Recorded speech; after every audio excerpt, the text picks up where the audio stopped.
All right, guys, in this episode, Jim and Melissa are back out at the Course Shooting Center. They're going to be talking about tricks and tips on how to shoot from a barricade. Hey everyone, Melissa Gilliland here of Shadow 6. We are here again at the beautiful facility of Course Shooting Solutions. And with me today is Scott Satterlee. Now, Scott is one of the top precision rifle shooters in the series, and he's going to help me go over some of the barricade shooting. Now, barricades is something that you will encounter in most of the long-range competitions. Absolutely, you're going to encounter a lot of different barricades, and even in a hunting environment, you might have to elevate to make a good shot, and then that's what we'll call a supported alternate position. And right here on this barricade, this is going to be your traditional stair-step barricade. You'll see something like this or something similar like this at the different matches that we all shoot in. And the benefit to this barricade, it's constructed, Brian Morgan built this thing and he always over-engineers everything. So this is a super steady barricade, so you'll be able to load your rifle into it and make some pretty good shots. Right. Depending on the barricade or in how much time I have, I'm going to use a sling on this one. I have the Armageddon Gear sling and I utilize the bungee in it, as well as a rear bag. Some guys will put the rear bags underneath their rifles. I'm going to use just the bipod and the sling. So if I'm shooting this one and I'm shooting starting from the top, what I'm going to do is get my bipod on this side, utilize the bungee and the sling to make it a little more stable and supported.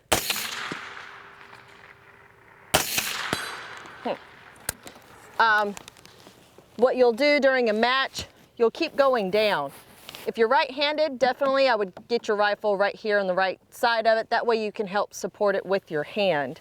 Now, Scott, what is this contraption you've got going on over here? Okay, so with this contraption here is we've got a barricade or a fence that doesn't provide a real stable front support for the rifle. If you can see this is really wobbly. It changes elevation. It moves around quite a bit. So what I'm going to do is I'm going to try to get a little bit more rear support instead of just using a bag or my right elbow on my right knee. What I'm going to do is I'm going to use this tripod here to set up a much sturdier rear support.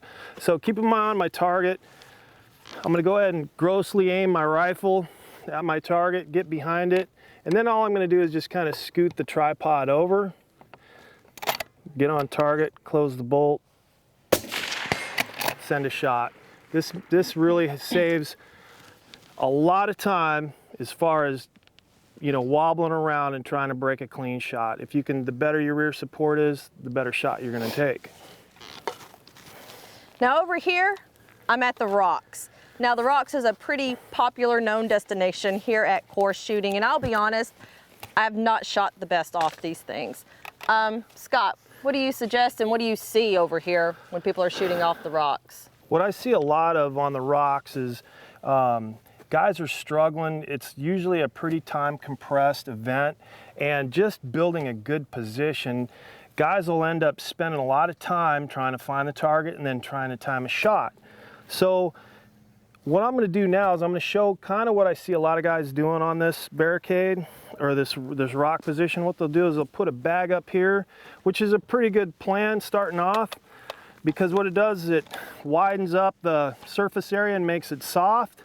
But then what happens is we're out here free floating in space on the back end, and I'm not in a real comfortable position right here, and I'm wobbling around. I can't even hold inner edge of the target. So what I'm going to do here is I'm going to abandon this position because it's taken me a lot of time, and I'm not going to break clean shots. And I'm going to go ahead and get my bipod out, and I'm going to go ahead and build the best possible position I can, as close to prone as I can get. Okay, get back on target.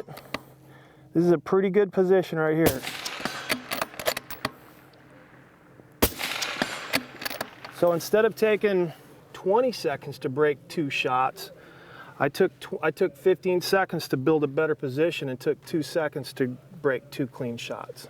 I hope you guys take what Scott and I have mentioned here. Look, if you want to be the best shooter, you got to shoot with the best shooter.